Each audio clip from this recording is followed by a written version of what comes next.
주님께서 여러분과 함께 요한이 전한 거룩한 복음입니다. 10장 31절에서 42절까지입니다. 그때 유다인들이 돌을 집어 예수님께 던지려고 하였다. 예수님께서 그들에게 말씀하셨다. 나는 아버지의 분부에 따라 너희에게 좋은 일을 많이 보여주었다. 그 가운데에서 어떤 일로 나에게 돌을 던지려고 하느냐? 유다인들이 예수님께 좋은 일을 하였기 때문이 아니라 하느님을 모독하였기 때문에 당신에게 돌을 던지려는 것이요. 당신은 사람이면서 하느님으로 자처하고 있어 하고 대답하자 예수님께서 그들에게 말씀하셨다. 너희 율법에 내가 이르건대 너희는 신이다 라고 기록되어 있지 않느냐? 폐기될 수 없는 성경에서 하느님의 말씀을 받은 이들은 신이라고 하였는데 아버지께서 거룩하게 하시어 이 세상에 보내신 내가 나는 하느님의 아들이다 하였다 해서 당신은 하느님을 모독하고 있어 하고 말할 수 있느냐? 내가 내 아버지의 일들을 하고 있지 않다면 나를 믿지 않아도 좋다. 그러나 내가 그 일들을 하고 있다면 나를 믿지 않더라도 그 일들은 믿어라. 그러면 아버지께서 내 안에 계시고 내가 아버지 안에 있다는 것을 너희가 깨달아 알게 될 것이다. 그러자 유다인들이 다시 예수님을 잡으려 하였지만 예수님께서는 그들의 손을 벗어나셨다. 예수님께서는 다시 요르단강 건너편 요한이 전에 세례를 주던 곳으로 물러가시어 그곳에 머무르셨다. 그러자 많은 사람이 그분께 몰려와 서로 말하였다. 요한은 표징을 하나도 일으키지 않았지만 그가 저번에 관하여 한 말은 모두 사실이었다. 그곳에서 많은 사람이 예수님을 믿었다. 주님의 말씀입니다. 전 예수님, 주님의 이름으로 평화를 빕니다. 여러분들 사시면서 돌멩이 맞아본 일이 있습니까? 돌 맞아보신 일이 있냐 이겁니다. 저는 돌 맞아서 죽을 뻔한 적이 있었습니다. 눈알이 튀어나올 뻔한 적도 있었죠. 무슨 얘기냐면요, 저는 진짜 돌 맞았습니다. 그것도 아주 큰 돌. 내가 재직하던 그 성당 가운데 괴산이라고 하는 성당이 있는데 그 괴산은 수석이 유명합니다. 어떤 교우분이 금강산 비로봉의 모습을 갖고 있는 수석이라고 하여 높이가 한 30cm 정도 되는, 그리고 끝이 뾰족한 그런 그 돌을, 좌대를 만들어서 저에게 선물했습니다. 저는 그거를 어디다가 이렇게 놓고 봤냐면은 침대 옆에 그 책꽂이 그 4칸짜리를 이렇게 거꾸로 세워서 그 맨 위에다가 그 수석을 올려놓고요. 그리고 그 밑에 칸에다가는 아마 책을 이렇게 또 꽂아놓고 그 밑에 칸에는 아마 전화기를 이렇게 놨었던 것 같습니다. 근데 어느 날 이렇게 방에 들어와서 저녁에 미사 다 끝나고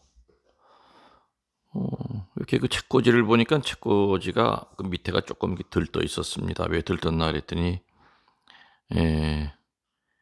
그 전화기 선이 그 맨 밑에 이렇게 겹쳐가지고 그 책꽂이 자체가 살짝 왼쪽이 이렇게 들어 올려 있어서, 그래서 그 앞에 앉아가지고 그 전화선을 정리하느라고 그 책꽂이를 살짝 이렇게 좀 들어 올렸던 것 같아요. 밑에를 전화선을 빼느라고. 그리고서 저는 기억이 안 납니다. 하여튼 뭐가 꽝 하면서 정신을 잃었죠. 그 책꽂이 맨 위에 있는 수석이 흔들거리다가 제 눈 위로 아주 그냥 제일 뾰족한 끝이 떨어졌던 거죠. 무게가 한 4kg 정도 나가고 기장이 30cm가 넘는 그러한 아주 날카로운 돌이었습니다. 얼마를 지났는지 모릅니다. 이제 한참 만에 눈을 떴더니 뭐 그야말로 눈앞이 피로 이렇게 덮여가지고 바닥이 전부 다 그냥 피가 얼마나 많이 바닥에 뿌려졌었던지. 그래서 저는 이제 소리를 질렀죠. 그때는 사무장도 퇴근을 하고 식복사방은 저 바깥에 있었으니까 기르던 강아지 하나만 주변에서 끙끙거리면서 맴돌고 있었고, 피를 참 많이 흘렸던 것 같아요. 그래서 정신도 혼미하고, 어디다 전화를 걸어야 되는데 전화를 어디다 걸어야 될지도 생각도 안 나고, 그래서 제일 먼저 왼쪽 눈알을 만져봤습니다. 이게 눈알이 터졌는 줄 알았어요, 저는 사실은. 근데 눈알은 그대로 그냥 붙어 있습니다. 그리고 그 눈 위에 눈썹 거기가 쫙 벌어져가지고 그 돌에 맞아가지고 피가 계속 흐르고 있었어요. 그래서 아무튼 좀 정신을 가다듬고 이제 병원 의사 선생님에게 전화를 했죠. 그래서 새벽 2시에 달려오셔서 침대에 저를 눕히고 마취를 어떻게 합니까? 그냥 바늘 가지고 그냥 생사를 이렇게 꼬맸던 적이 있습니다. 그때 그 참 4kg짜리 돌을 맞아보고 난 다음에 제가 배운 하나의 중요한 경험은 모든 것은 안정된 자리에 있어야 된다. 있어야 될 자리에 있어야 된다. 애시당초부터 그 책꽂이 맨 꼭대기에다가 그 4kg짜리 뾰족한 돌을 올려놓은 제가 잘못이고, 그리고 그 수석은 거기 있어야 될 자리가 아니었습니다. 뭐든지 있어야 될 자리에 있지 않을 때는 항상 사단이 생깁니다. 아무튼 오늘 예수님이 사람들에게 돌을 맞을 상황까지 몰리셨죠. 돌 맞아본 적이 있느냐 살면서. 여러분들, 저는 분명히 맞아봤습니다. 수석에 맞아봤습니다. 눈알이 터질 뻔했던 적도 있었다는 얘기입니다. 옛날부터 말이죠. 집단이 한 개인을 벌하기 위해서 죽이는 아주 기초적인 벌이 돌을 던져 죽이는 겁니다. 예수님에 대한 이 증오심은 결국 돌까지 던지는 상황을 만듭니다. 그럼 예수님에게 왜 돌을 던지려 했습니까? 아주 간단하죠. 그분이 한 말 때문입니다. 어떤 말? 나는 아버지의 분부에 따라 너희에게 좋은 일을 많이 보여주었다. 그 소리 때문에 돌을 던지려 했던 겁니다. 좋은 일을 해서가 아니라 하느님을 모독하였기 때문에 돌을 던지려고 합니다 하고서는 예수님에게 돌을 집어들었던 겁니다. 한마디로 예수님이 돌을 맞아야 될 죄는 신성모독죄입니다. 당연히 신성모독죄는 죽을 죄지요. 죽을 죄입니다. 어느 정신병원에서 자기 스스로 예수님이라고 이렇게 얘기하면서 환자들을 군림하는 그런 정신병자가 있었다고 합니다. 아무튼 뭐 생기기도 험상궂게 생겼는데 힘도 세고, 그러면서 내가 예수다 이놈들아 다들 내 앞에 무릎 꿇어라. 그래서 그 정신병자가 지나가면 전부 다 정말 예수님이 떠받들듯이 다 무릎 꿇고, 뭐 또 성호 긋는 사람도 있고, 뭐 그 정신병자 옷자락 잡는 사람도 있고, 아무튼 그 정신병원에서 그 덩치 큰 그 인간은 예수님 행세를 하고 살았습니다. 또 실제로 사람들도 다들 뭐 정신병자니까 그 사람이 예수님인 줄 알았겠죠. 그래서 이 사람은 일어나면은 1층부터 3층까지 이렇게 빙 돌면서 많은 사람들이 자기 앞에 무릎을 꿇는 그것을 즐기는 그러한 사람이었습니다. 근데 어느 날 1층을 돌고 2층을 돌아서 저 끝에까지 갔는데 다들 무릎을 꿇는데 한 사람만, 아마 처음 온 사람 같았어요. 처음 보는 인간이었습니다. 그 사람만 비스듬하게 서가지고 무릎을 꿇지 않더라 이 얘기입니다. 그 밑에 무릎 꿇고 있는 사람이 이 사람아 무릎 꿇어 예수님 오셨어 그래도 들은 척도 안 하고 딴짓만 하고 있었죠. 자칭 예수라고 하는 사람이 그 사람에게 와서 너 이놈 내가 누군 줄 아느냐 무릎 꿇어라 나 예수야 그랬더니 그 비스듬히 서 있던 그 사람이 씩 하고 웃으면서 뭐라고 그랬는 줄 압니까? 나는 너를 보낸 적이 없다 그랬습니다. 그러니까 이 사람은 하느님이다 그 뜻이지요. 성부다 그 뜻입니다. 예수님 위에 더 높은 사람 성부가 오신 겁니다. 하느님이 오신 겁니다.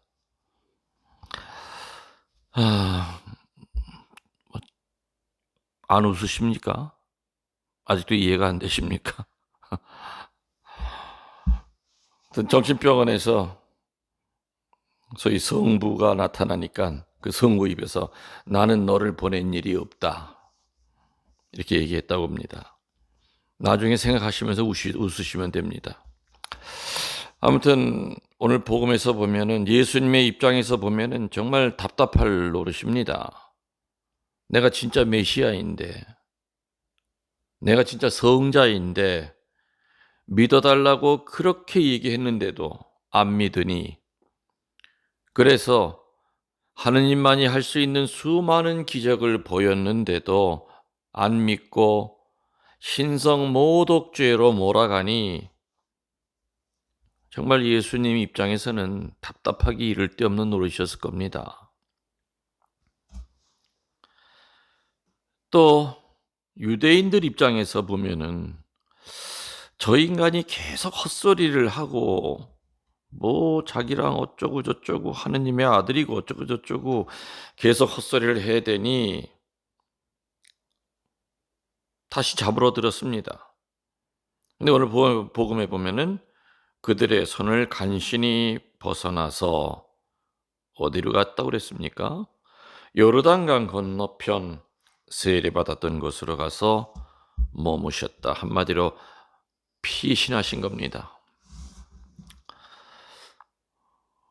오늘 예수님은 당신이 죽음을 받아들여야 할 때가 가까웠음을 알고 계셨습니다. 이 때는 하느님의 때입니다.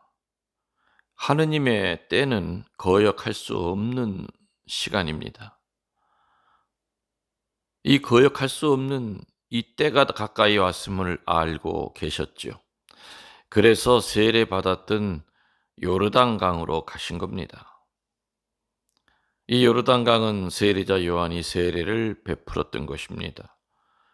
구약의 마지막 선지자요, 예수님의 앞길을 예비하러 온 예수님과 친척간인 세례자 요한이 세례를 베풀었던 겁니다. 그런 장소입니다. 그래서 이 장소는 요르단강은 예수님에게 아주 매우 중요한 의미를 갖는 곳이었죠. 세례 받으셨고요, 그곳에서. 또 세례 받으실 때 성령이 비둘기 모양으로 내리심을 받은 장소고요. 또 성부로부터 어떤 말을 들은 장소입니까? 이는 내 사랑하는 아들, 내 마음에 드는 아들이라는 선언을 받으셨던 곳입니다.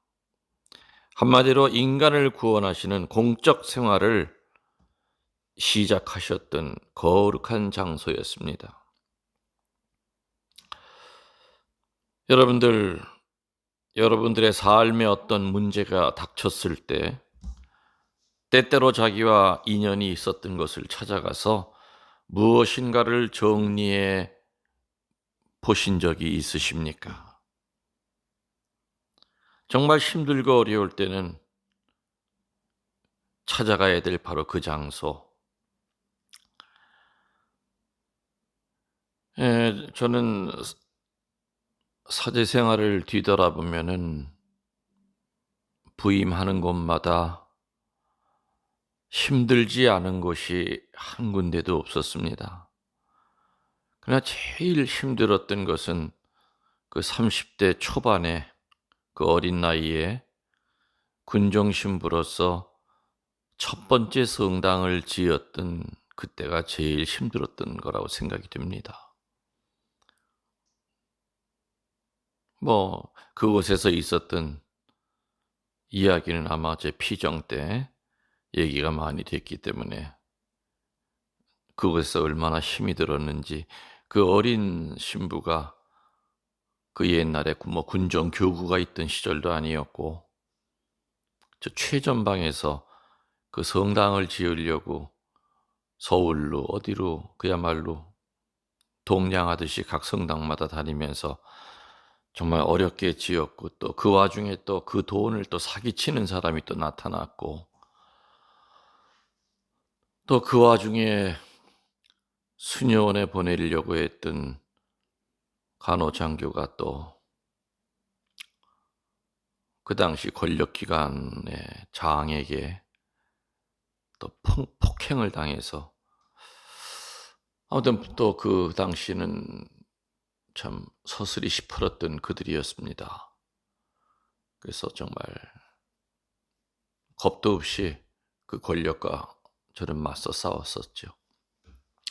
아무튼 뒤돌아보면은요, 정말 힘들었던 곳, 그것은 제가 첫 번째 성당을 지은 강원도 원통입니다.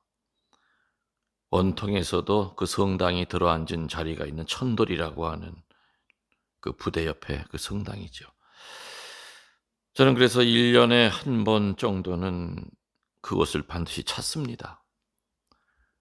거기 가서 가만히 35, 6년 전 그 옛날 그 성당을 질 때 찜통을 메고 벽돌을 나르면서 스티로폴 까베끼려고 전국을 돌아다니면서 공장마다 그 스티로폴을 사고 그랬던 그 옛날 그 시절. 사기당해서 업자들은 돈을 달라고 쫓아오면서 신자들이 또 그거를 막아 쓰려고 했던 그 모든 장면들이 정말 이렇게 파노라마처럼 지나갑니다. 그곳에 가면은.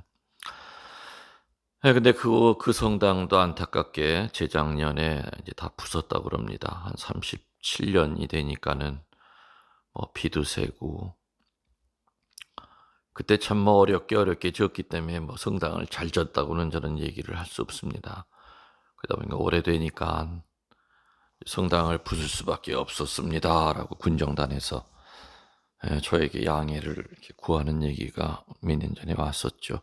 아마 지금은 번듯하게 그 자리에 세워졌을 겁니다. 아무튼 저에게 있어서 어떤 문제가 부닥쳤을 때 그것을 찾습니다.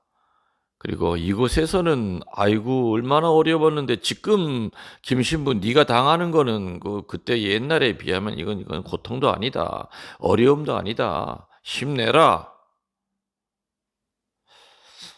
예수님은 그런 특별한 장소인 요르단 강을 찾아가셨던 겁니다.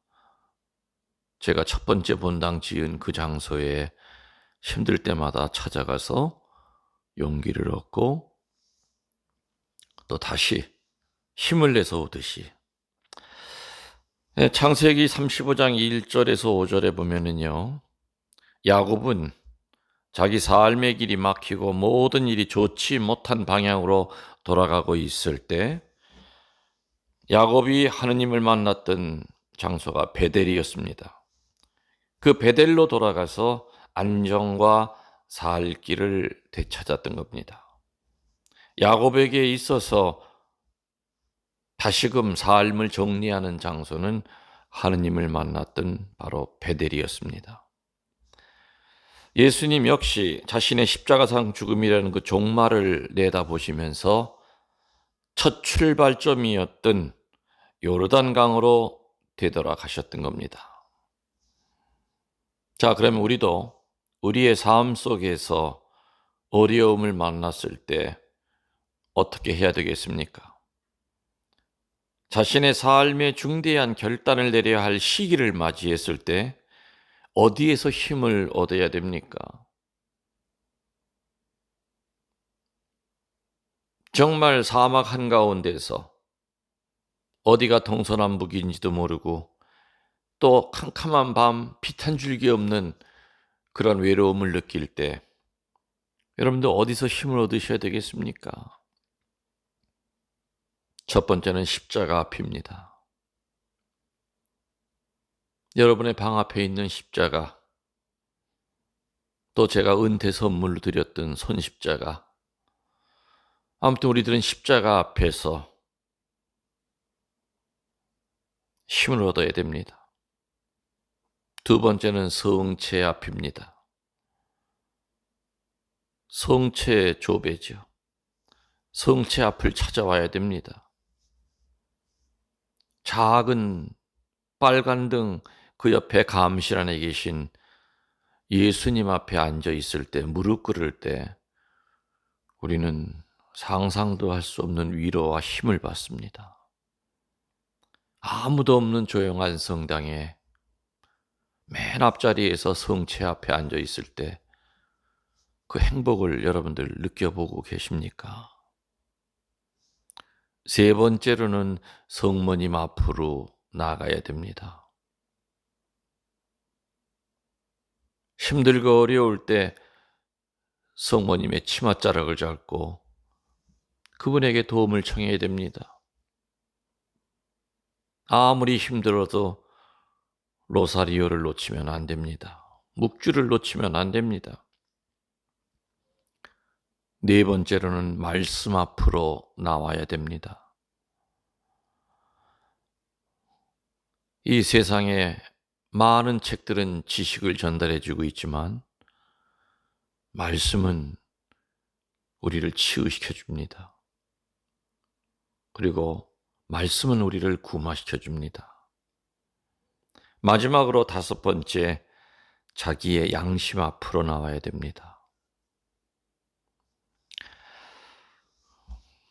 예수님은 십자가상의 그 죽음을 앞두고 당신이 이는 내 아들 사랑하는 내 아들이라 하신 성부의 말씀을 들었던, 그리고 공생활의 첫 출발점이었던 요르단강으로 되돌아가셨습니다.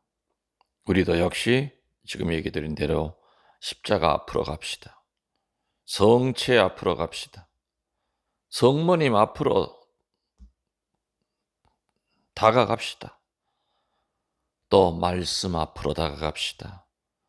마지막으로 자기의 양심 속에서 성령께서 하시는 그 귀한 목소리 귀담아 들어야 될 겁니다. 여러분들 힘드실 때, 고통스러울 때 십자가 앞에 앉으십시오. 그리고 빈 성당에 그 성체 앞에 앉아 계시면 충만함을 느끼게 될 겁니다. 그리고 촛불을 켜놓고 성모님 앞에서 묵주할 한 알 하나를 장미송이를 만들어서 하늘로 올려보내십시오. 조용한 시간에 거룩한 성경책을 펴놓고 하느님의 말씀을 들으십시오. 때로는 유튜브에서 들려오는 사제의 입을 통하여 오는 그 말씀에 경청하십시오. 그리고 자기의 양심 안에서 외치는 성령의 소리를 외면하시지 말기 바랍니다. 여러분들 영혼에 영혼을 더하여 사랑합니다.